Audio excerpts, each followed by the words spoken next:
Boss season 7 episode review ആയിട്ട് പറയാനായിട്ടൊന്നുമില്ല. ഇന്നലെ പറഞ്ഞത് തന്നെയാണ്. ആദിലെ ശരിക്കും എക്സ്പോസ് ചെയ്തിട്ടുണ്ട്. പക്ഷേ ലാസ്റ്റിൽ എപ്പിസോഡിനകത്ത് കാണിച്ചിരിക്കുന്നതിനകത്ത് ആദില വീണ്ടും തിരിച്ച് ഷാനവാസിലേക്ക് വന്നിട്ടുണ്ട്. വാസ്തവത്തിൽ ഇന്ന് സാറ്റർഡേ ആണ്. സാറ്റർഡേയുടെ ഒരു പ്രശ്നം എന്തെന്ന് പറഞ്ഞു കഴിഞ്ഞാൽ നമ്മുടെ ലാലെണ്ണം വരും. അണ്ണം വന്നിട്ട് ഇതുവരെ എല്ലാവരും എടുത്ത് വെച്ചൊന്ന് കുടഞ്ഞ ശേഷം എല്ലാവരും ആയിട്ട് കോംപ്രമൈസ് ആകും. അനുമോളെ എഴുന്നേറ്റ് ചേർത്ത് അനുവിന് രണ്ടങ്ങ് കൊടുക്കും. ചുമ്മാ ഒന്നും വേണ്ട. അതിനിടയിൽ കൂടെ അനുവിന് രണ്ട് കൊടുത്തിട്ട് പോകുമ്പോൾ ഒരു സുഖം. ജിസേലിനെ എളിച്ച് ചേർത്തിട്ട് സൂപ്പീര് വർത്താനം പറയും. സിമ്പിൾ, ഇത്രയേ ഉള്ളൂ. അപ്പോൾ ഇന്നത്തെ എപ്പിസോഡ് ഇതായിരിക്കാനാണ് ചാൻസ്. നമ്മൾ ഒരുപാട് എക്സ്പെക്ട് ചെയ്ത് കാത്തിരിക്കുന്നത്. എനിക്കൊന്ന് ഒരുപാട് റിവ്യൂവേഴ്സ് ഒക്കെ പറഞ്ഞിരുന്ന ഒരു കാര്യം, ലാല് വരും കേട്ടോ, വന്നിട്ട് തകർക്കും കേട്ടോ, ഷാനവാസിനെ പൊരിക്കും കേട്ടോ. ഒരു പൊരിപ്പ് നടക്കാൻ പോകുന്നില്ല, ഒന്നും നടക്കാൻ പോകുന്നില്ല എന്നുള്ളതാണ്. പക്ഷേ ഇതിൽ പിടിപെടാൻ പോകുന്നത് ഷാനവാസാണ്. എന്തുകൊണ്ടെന്നറിയാമോ? നമ്മളൊരു ഷോ പാർട്ടിസിപ്പേറ്റ് ചെയ്യുകയാണ്. ഈ ഷോയ്ക്കകത്ത് പേഴ്സൺ ടു പേഴ്സൺ ആണ്. അതായത് ഒരാൾ ഇൻഡിവിജ്വൽ പ്ലേ ആണ്, അല്ലാതെ അതിനകത്ത് വ്യക്തിഗതമായ പോരാട്ടം, മത്സരം എന്നാണ്. നമ്മളിലുള്ളിലുള്ള വ്യക്തിയെ അവിടെ റിവീൽ ചെയ്യുകയാണ്. നമ്മൾ എത്രത്തോളം നെഗറ്റീവാണ്, നമ്മൾ എത്രത്തോളം പോസിറ്റീവാണ്, നമുക്ക് എന്താണ് സൊസൈറ്റി കൊടുക്കാൻ ഉദ്ദേശിക്കുന്നത്, നമ്മുടെ പേഴ്സണൽ ഇഷ്യൂസ്, ഇതൊക്കെയാണ് നമ്മളവിടെ റിവീൽ ചെയ്യുന്നത്. അങ്ങനെ ചെയ്യാൻ താല്പര്യമുള്ളവർ മാത്രം ആ പ്രോഗ്രാമിൽ പോയാൽ മതിയാകും. അപ്പം നമ്മളുടെ പേഴ്സണാലിറ്റിയാണ് അവിടെ കൺസേൺ ചെയ്യുന്നത്. ഈ പേഴ്സണാലിറ്റിയിൽ ബന്ധങ്ങൾ സൃഷ്ടിക്കാതിരിക്കാൻ ശ്രദ്ധിക്കണം. പ്രത്യേകിച്ച് ഒരു 100 ഡേയ്സിൻ്റെ ബന്ധങ്ങൾ നമുക്ക് വേണമോ വേണ്ടയോ എന്നുള്ളത് നമ്മൾ നിശ്ചയിക്കണം. യെസ്, ഓഫ് കോഴ്സ് നമ്മളിപ്പോൾ ഒരു ട്രെയിൻ യാത്ര അല്ലെങ്കിൽ ബസ് യാത്രകളിൽ വെച്ച് പരിചയപ്പെടുന്ന ഒരാളായിരിക്കും ചിലപ്പോൾ ലൈഫ് ലോങ് നമ്മുടെ സുഹൃത്തായിട്ട് വരിക. മീൻസ് മണിക്കൂറുകൾ മതി നമുക്ക് ഒരാളുമായിട്ടൊരു റിലേഷൻഷിപ്പ് കീപ്പ് ചെയ്യാനെന്നുള്ളതാണ് സത്യം. ഇതിൽ അനീഷുമായിട്ടൊരു റിലേഷൻഷിപ്പ് വേണമെന്നുള്ളത് പുള്ളിയുടെ ഭയങ്കര ആഗ്രഹമാണ്, ഫ്രണ്ട്ഷിപ്പ്. അതിനെയാണ് പുള്ളി ഏറ്റവും കൂടുതൽ അവിടെ അംഗീകരിക്കുന്നത്. ഒരു പക്ഷേ ലാല് വന്നിട്ട് എന്തെങ്കിലും പറയുന്നതിനേക്കാൾ കൂടുതൽ അനീഷ് പുള്ളിയെ അംഗീകരിക്കണം എന്നുള്ള ഒരു താല്പര്യം മിക്കവാറും കാണിക്കാറുണ്ട്. സോ ഇതിനൊക്കെ കടയ്ക്കൽ കത്തിവെക്കുന്ന ഒരു ഫോമാണ് ഇന്നലെ രാത്രി, അതായത് ഏർലി മോർണിംഗ് 4:30 അവിടെ കണ്ടിട്ടുള്ളത്. അതായത് ആദില നൂറയുമായിട്ട് അവർ കോംപ്രമൈസ് ആയി. അപ്പോൾ അവർ കോംപ്രമൈസ് ആകണ്ടേന്ന് ചോദിച്ചു കഴിഞ്ഞാൽ ഓഫ് കോഴ്സ് അവർ ഒന്നിച്ച് താമസിക്കുന്ന ഒരു സ്ഥലത്ത് തീർച്ചയായിട്ടും കോംപ്രമൈസ് ഒക്കെ ആകണം. പക്ഷേ ആർക്കൊപ്പം കോംപ്രമൈസ് ആകണം എന്നുള്ളത് ഒരു വലിയ ഒരു സംഗതിയാണ്. അതിൻ്റെ മെയിൻ ഇതെന്താണെന്ന് അറിയാമോ? ഇപ്പം ആദില പിന്നീന്ന് കുത്തി എന്നുള്ളത് കൃത്യമായിട്ട് ഒരു വിവരണം നടത്തുന്നുണ്ട് ഷാനവാസ്. കിച്ചണിലേക്ക് ഫുഡ് കഴിക്കാൻ പാത്രം കഴിക്കൊണ്ടും കണ്ടു നിൽക്കുന്ന സമയത്ത് ആദില വരുമ്പോൾ ആദില അടുത്തൊന്ന് സംസാരിക്കാൻ ശ്രമിക്കുന്നുണ്ട്. ആദില മിണ്ടുന്നില്ല, ആദില മുഖം കൊടുക്കുന്നില്ല, വീണ്ടും ആ ധാഷ്ട്യമൊക്കെ കാണിക്കുന്നുണ്ട്. അപ്പോൾ നമുക്ക് മനസ്സിലാകുന്നത് എന്താണ്? ആദില ഒരു കാരണവശാലും ഇനി ഷാനവാസുമായിട്ട് ചേർന്ന് പോകത്തില്ല. കാരണം ഷാനവാസ് ശരിക്കും അവളെ എക്സ്പോസ് ചെയ്തല്ലോ. വാസ്തവത്തിൽ നൂറയാണ് ഇവരെ ചേർത്ത് വെച്ചെന്ന് തോന്നുന്നു. നൂറ രാത്രി നല്ല കരച്ചിലായിരുന്നു. നൂറയ്ക്ക് നല്ല ബോധ്യപ്പെട്ടു. നൂറ മനസ്സിലാക്കുന്നത് നല്ലതാണ്. ഇത് ഒരിക്കലും അംഗീകരിച്ച് മുൻപോട്ട് കൊണ്ടുപോകാൻ പറ്റാത്ത ഒരു റിലേഷൻഷിപ്പ് ആണെന്നുള്ളത് അവർക്ക് ഏകദേശം ബോധ്യപ്പെട്ടിരിക്കുന്നു. സമൂഹം ഇത് അക്സെപ്റ്റ് ചെയ്യത്തില്ല. അവരിത് അക്സെപ്റ്റ് ചെയ്യുകയോ അവർക്കിത് ഓക്കെ ആവുകയോ ഒക്കെ അവരുടെ പേഴ്സണൽ ചോയ്സാണ്. പക്ഷേ സൊസൈറ്റി ഇത് അംഗീകരിക്കാൻ വളരെ ബുദ്ധിമുട്ടാണ്. എത്ര പുരോഗമനവാദം ആരൊക്കെ പറഞ്ഞിട്ട് വന്നാലും ഇത് അംഗീകരിക്കാൻ കുറച്ച് പാടുപെടും. പ്രത്യേകിച്ച് പെണ്ണും തമ്മിലുള്ള സെക്സ്, ആണും തമ്മിലുള്ള സെക്സ് ഒന്നും ഇത് കുണ്ടൻ പ്രോഗ്രാം ഒന്നും അല്ലല്ലോ, ഇത് ബിഗ് ബോസ് ഷോ അല്ലേ.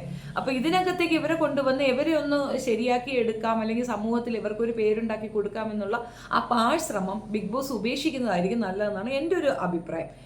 ഇനി ഷാനവാസിന്റെ വിഷയത്തിലേക്ക് വരികയാണെങ്കിൽ ഷാനവാസ് അത് വ്യക്തമായി പറയുന്നുണ്ട്. ലാസ്റ്റ് എപ്പിസോഡിനകത്താണ് കൃത്യമായി പറയുന്നുണ്ട് എന്താണ് അവിടെ നടന്നതെന്ന്. അയാൾക്ക് നെവീനിൽ നിന്ന് മോശമായ അനുഭവം ഉണ്ടായി. ഇൻഫാക്റ്റ് അയാൾക്ക് മാത്രമല്ല മിക്കവാറും എല്ലാവർക്കും ഉണ്ടായിട്ടുണ്ട് നെവീനിൽ നിന്ന് മോശമായ അനുഭവം. മോശമായ അനുഭവം എന്ന് വെച്ചാൽ അയാൾ സെക്ഷൽ ഇതോടുകൂടി പിടിച്ചു എന്നല്ല. ഒരു എക്സാമ്പിൾ പറയുമ്പോൾ നിങ്ങൾക്ക് ഏകദേശം മനസ്സിലായുടെ മോശമായ അനുഭവം എന്താണ് എന്നുള്ളത്. അഭിലാഷ് വന്നിട്ട് സുഖമാണോ എന്ന് ചോദിക്കുന്നുണ്ട് നെവീനോട്. ഞാൻ കണ്ടതാണ് ഒരു ദിവസം നൈറ്റിൽ ഇതേ തൊട്ടിലിൻ്റെ അടുത്തിരിക്കുന്ന സമയത്താണ് സുഖമാണോ എന്ന് ചോദിക്കുന്നു. അപ്പം നെവിൻ്റെ മറുപടിയാണ് സുഖമാണെങ്കിൽ ആണെന്ന് പറയണം, അല്ലെങ്കിൽ അല്ലെന്ന് പറയണം. ഓ അങ്ങനെയൊക്കെ പോകുന്നു എന്ന് ആ മലയാളിയുടെ ഒരു ക്ലീഷേ ഡയലോഗ് ഉണ്ടല്ലോ, അത് പറയണം. ഇതൊന്നും പറയാതെ പുള്ളി പറഞ്ഞത് അല്ല ആക്കിത്തരാൻ പറ്റുമോ എന്നാണ്. അപ്പം ആ ഒരു ഡുവൽ മീനിങ് ഉണ്ടല്ലോ, അത് ഭയങ്കരമായിട്ട് ഇറിറ്റേറ്റ് ചെയ്യും. അതൊരു പെണ്ണിൻ്റെ അടുത്ത് ചോദിച്ചാലും ആണിൻ്റെ അടുത്ത് ചോദിച്ചാലും സെയിം ഫീലിംഗ് തന്നെയാണ് ഉണ്ടാവുക. അങ്ങനത്തെ ഒരുപാട് അനുഭവങ്ങൾ അവിടെ ഉള്ളവർക്ക് പറയാനുണ്ടാവും. നെവീൻ അങ്ങനെയാണ്. നെവീൻ കുറച്ച് സ്മാർട്ട് ആകുന്നു, ഓടുന്നു, ചാടുന്നു, മറ്റത് കട്ടുകൊണ്ടൊക്കെ വരുന്നു ഒക്കെ ചെയ്യുന്നുണ്ട്. പക്ഷെ ക്ലെവർ ആണെന്നുള്ളൊരു തെളിവാണ് പുള്ളിക്കാരൻ ഇന്നലെ കാണിച്ചത്. അതായത് അനുമോള് കിച്ചൺ വർക്കിൽ ഹെഡാണ്. അപ്പം അവിടെ സാധനം കട്ട് ചെയ്ത് കുക്കീസ് ഉണ്ടാക്കി കൊണ്ടുവന്ന് തിന്നുന്നതിൻ്റെ ഒപ്പം അനുമോളെ തീറ്റിക്കുന്നു. കാരണം ഒരു ക്രൈം ചെയ്താൽ അതിനൊരു പാർട്ട്ണർ ഉണ്ടാക്കി കഴിഞ്ഞാൽ ആ പാർട്ട്ണർക്ക് അയാൾക്കെതിരെ ഒന്നും പറയാനൊക്കത്തില്ല. ആ പാർട്ട്ണർ തന്നെ അതിൻ്റെ ശരിക്കും പറഞ്ഞാൽ പോലീസാണെങ്കിലും ആർത്തു നോക്കും. അതാണ് അവിടെ സംഭവിച്ചതെന്നാണ് എനിക്ക് മനസ്സിലായത്. അപ്പം നവീൻ നല്ലൊരു ക്രിമിനലാണ്, നല്ല ക്രിമിനൽ മൈൻഡുള്ള ക്രൂക്കഡായ ഒരു വ്യക്തി തന്നെയാണ്.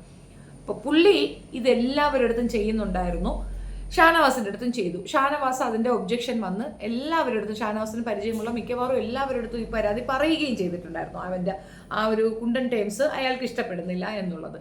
ഇത് മനസ്സിൽ വെച്ചുകൊണ്ടിരിക്കുന്ന സമയത്താണ് ആദിലയും ഈ പിന്നെ ഷാനവാസും നവീനും തമ്മിലുള്ള ഫൈറ്റിന്റെ ഇടയിലേക്ക് ആദില വന്ന് ഷാനവാസിനെ സപ്പോർട്ട് ചെയ്യുന്നത്. ഷാനവാസിന്റെ ഒരു ക്യാരക്ടർ എന്തെന്ന് പറഞ്ഞു കഴിഞ്ഞാൽ, നമുക്ക് വേണ്ടി ഒരാൾ സപ്പോർട്ട് പറഞ്ഞാൽ അയാൾക്ക് വേണ്ടി ജീവൻ കൊടുക്കും എന്നൊരു ഫോമാണ്. അതുകൊണ്ട് തന്നെ ആദിലയെയും നൂറയെയും പിടിക്കപ്പെടാൻ ചാൻസ് ഉള്ള എല്ലാ ഇതും കാണുന്നുണ്ടായിരുന്നു. അതായത് മോഹൻലാലിന് ഇട്ടുകൊടുക്കുന്നു എന്ന് തോന്നി. അതിന്റെ റീസൺ ഇതാണ്. നവീൻ ക്യാമറയെ നോക്കി പറഞ്ഞിരുന്നു, ആദില നൂറ എന്നെ നോക്കി എന്തോ ഒരു കാർഡ് ഉപയോഗിക്കുന്ന കാര്യം പറഞ്ഞു. ആ കാർഡ് എന്താണെന്ന് എനിക്ക് അറിഞ്ഞേ പറ്റുള്ളൂ ബിഗ് ബോസ് എന്ന് പറയുന്നത് കേട്ടപ്പോൾ തന്നെ ഷാനവാസിന് മനസ്സിലായി ആദിലയും നൂറയെയും അവൻ ടാർഗറ്റ് ചെയ്യുന്നുണ്ടെന്ന്. അപ്പോൾ ആദില വന്ന് അത് ചോദിക്കുന്ന സമയത്ത് ബോധ്യപ്പെട്ടു ആദിലയ്ക്ക് പ്രശ്നം വരാൻ ചാൻസ് ഉണ്ട്, ആദിലയെ സഹായിക്കാൻ എന്നെ കൊണ്ട് മാത്രമേ പറ്റുള്ളൂ എന്നൊരു തോന്നലിലാണ് ഷാനവാസ് പെർമിഷൻ കൊടുക്കുന്നത്. ആയിക്കോ നീ പറഞ്ഞോ എന്നുള്ളത്. അത് പറയാതിരിക്കാനുള്ള മാന്യത ആദില കാണിക്കണമായിരുന്നു. ഇനി പറയുകയാണെങ്കിൽ പോലും അത് അവനോട് ചോദിച്ച് സംസാരിച്ച് ക്ലിയർ ചെയ്തിട്ട് പറഞ്ഞാലും കുഴപ്പമില്ലായിരുന്നു. അത് പബ്ലിക്കായിട്ട് അങ്ങ് പറയേണ്ട കാര്യം ഉണ്ടായിരുന്നില്ല. അത്രയും പേരുടെ മുമ്പിൽ പറയുക എന്ന് പറഞ്ഞാൽ കോടിക്കണക്കിന് ജനങ്ങളുടെ മുൻപിൽ പറയുന്നതിന് തുല്യമാണ്. കാരണം അത്രയും പേര് ഇത് വാച്ച് ചെയ്യുന്നൊരു ഷോ തന്നെയാണല്ലോ. അപ്പോൾ തെറ്റ് ചെയ്തിട്ടുള്ളത് ആദില തന്നെയാണ്. ഇനി ആ തെറ്റ് ആദില ചെയ്തു, അത് സമ്മതിച്ചു, സോറി പറയുന്നതിന് പകരം ഇത് വലിയൊരു പ്രശ്നമാക്കാൻ തയ്യാറായത് ഷാനവാസ് ആണെന്ന നരേഷൻ കൊണ്ടുവന്നതിലാണ് ഷാനവാസ് ട്രിഗർ ആകുന്നതും ഈ പ്രശ്നമാകുന്നതും. അത് ഏറ്റു പറഞ്ഞ് ഇവർ 3 പേരൂടെ ഇരുന്ന് സംസാരിക്കുന്നതിൽ ഫൈനലി അത് ക്ലോസ് ആവുകയാണ്. ആ പ്രശ്നം അവിടെ സോൾവ് ചെയ്യുകയാണ്. അതിൽ ഷാനവാസ് പറഞ്ഞൊരു പോയിന്റ് ഉണ്ട്, മോഹൻലാൽ വരുമ്പോൾ ഞാൻ സോറി പറയാനായിരുന്നു ഇരുന്നത്, നവീനോട് സോറി പറഞ്ഞിട്ട് ഞാൻ അങ്ങ് ഒതുങ്ങാന്നാണ് വിചാരിക്കുന്നത്. അപ്പോൾ പൊതുസമൂഹത്തോട് ഷാനവാസ് കൊടുക്കുന്ന മെസ്സേജ് എന്താണ്? നിങ്ങളെ സപ്പോർട്ട് ചെയ്തതിന് വേണ്ടി ഞങ്ങൾ കേൾക്കേണ്ടി വരുന്നത് എന്താണ്? ഇപ്പം നമ്മളൊക്കെ സോഷ്യൽ മീഡിയയിൽ നിൽക്കുന്ന വ്യക്തികളാണ്. ഇപ്പം ഞാൻ ഒരുപാട് ഷാനവാസിന് വേണ്ടി സപ്പോർട്ട് പറഞ്ഞ വ്യക്തിയാണ്. ഷാനവാസ് ഞാൻ ചെയ്ത തെറ്റാണ് സോറി എന്ന് പറയുമ്പോൾ ഉണ്ടാകുന്ന ബുദ്ധിമുട്ടൊന്ന് ആലോചിച്ച് നോക്കൂ. അപ്പം നമ്മൾ സപ്പോർട്ട് പറയുന്നവരെയും കൂടെ നാറ്റിക്കരുത്. അതാണ് ഒരു റിക്വസ്റ്റ് ആണത്. അത്തരത്തിലൊരു തോന്നിവാസം കാണിക്കാനാണെങ്കിൽ നിങ്ങൾ ഈ ദയവ് ചെയ്തിട്ട് ഇത്തരം പ്രോഗ്രാമിൽ വന്ന് ബാക്കിയുള്ളവരെ ശല്യം ചെയ്യാതിരിക്കുക എന്നുള്ളതാണ്. അപ്പോൾ ആദിലയും നൂറയും സംസാരിക്കുന്നുണ്ട്, സോറി എന്ന് നിങ്ങൾ പറയണം, സോറി ഒന്നും പറയട്ടെ, നിങ്ങൾ സ്ട്രോങ് ആയിട്ട് തന്നെ നിൽക്കുക എന്ന് പറയുന്നുണ്ട്. ആദിലയും നൂറയ്ക്കും ബാധിക്കപ്പെടുന്ന ഒരു കാര്യമാണെങ്കിൽ ഷാനവാസ് സോറി പറയും, അല്ലെങ്കിൽ സ്ട്രോങ് ആയി നിൽക്കും എന്നാണ് ലാസ്റ്റ് പറഞ്ഞത്. ഇനിയിപ്പോൾ അത് എന്താകുമെന്നൊന്നും എനിക്കറിയത്തില്ല. പക്ഷേ ഇതിൽ ഒരാൾ തെറ്റാൻ ചാൻസ് ഉണ്ട്. അത് ഷാനവാസ് ഒത്തിരി എക്സ്പെക്ട് ചെയ്യുന്ന അനീഷാണ്. അനീഷ് ഒരിക്കലും ഇത് ക്ഷമിക്കുമെന്ന് എനിക്ക് തോന്നുന്നില്ല. അനീഷ് ഷാനവാസിനെ അകറ്റാനായിരിക്കും ചാൻസ്. കാരണം 2 നിലപാടില്ലായ്മയാണ് ഷാനവാസിൻ്റെ ഇവിടെ വ്യക്തമാകുന്നത്. ഷാനവാസിന് അനുമോളോടും ആദില നൂറയോടും ഒക്കെ ഒരു സോഫ്റ്റ് കോർണർ ഉണ്ട്. അതവിടെ പാടില്ല. നിങ്ങൾ സോഫ്റ്റ് കോർണർ കാണിക്കേണ്ട ലെവലിലുള്ളവരല്ല അവിടെ ഉള്ളവരാരും. അത്ര കുഞ്ഞു വാവകളല്ല, നിങ്ങളുടെ സ്വന്തം പെങ്ങന്മാരൊന്നും അല്ല.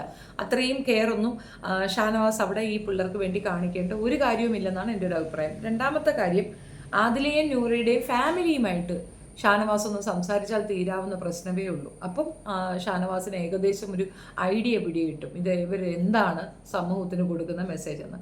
ഇനി ലക്ഷ്മിയിലേക്ക് വരാം. ലക്ഷ്മി ഈ ഒരു വിഷയത്തിൽ പറഞ്ഞ ഒരു കാര്യം ഞാൻ പറയാൻ വിട്ടുപോയതാണ്, അതൊന്നും കൂടെ റിപ്പീറ്റ് ചെയ്യുന്നതേ ഉള്ളൂ. ലക്ഷ്മിയുടെ ഫേസ്ബുക്ക് പേജിലൊക്കെ തന്നെ ലക്ഷ്മി ഇവരെ ഒരുപാട് സപ്പോർട്ട് ചെയ്യുന്നതാണ്, LGBTQ കമ്മ്യൂണിറ്റിയെ സപ്പോർട്ട് ചെയ്യുന്ന വ്യക്തിയാണ്.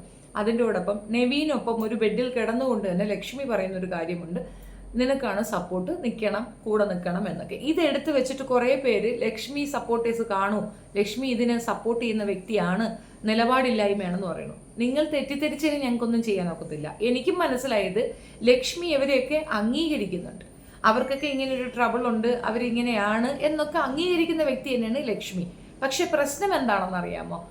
ഈ ജനറലൈസ് ചെയ്യുന്നത്, അതായത് ഇത് ലെസ്ബിയൻ കപ്പിൾസ് എന്ന ഒരു അംഗീകാരം കൊടുക്കുന്നതിനോട് താല്പര്യമില്ല. യെസ്, ലെസ്ബിയൻ ആണ് അവർക്ക് ഇഷ്ടം, പെണ്ണിനോടാണ് അട്രാക്ഷൻ, അവർക്ക് ആണുമായിട്ട് ജീവിക്കാൻ പറ്റത്തില്ല എന്നതിനപ്പുറം പെണ്ണും തമ്മിൽ സെക്സ് ചെയ്യുന്നതിനോ ആണും തമ്മിൽ സെക്സ് ചെയ്യുന്നതിനോട് അവർക്ക് അത് പൊരുത്തപ്പെട്ടു പോകാൻ കുറച്ച് ബുദ്ധിമുട്ടുണ്ട് എന്നാണ് പറഞ്ഞത്. അത് നല്ലൊരു കാര്യമായിട്ടാണ് എനിക്ക് ഫീൽ ചെയ്തത്.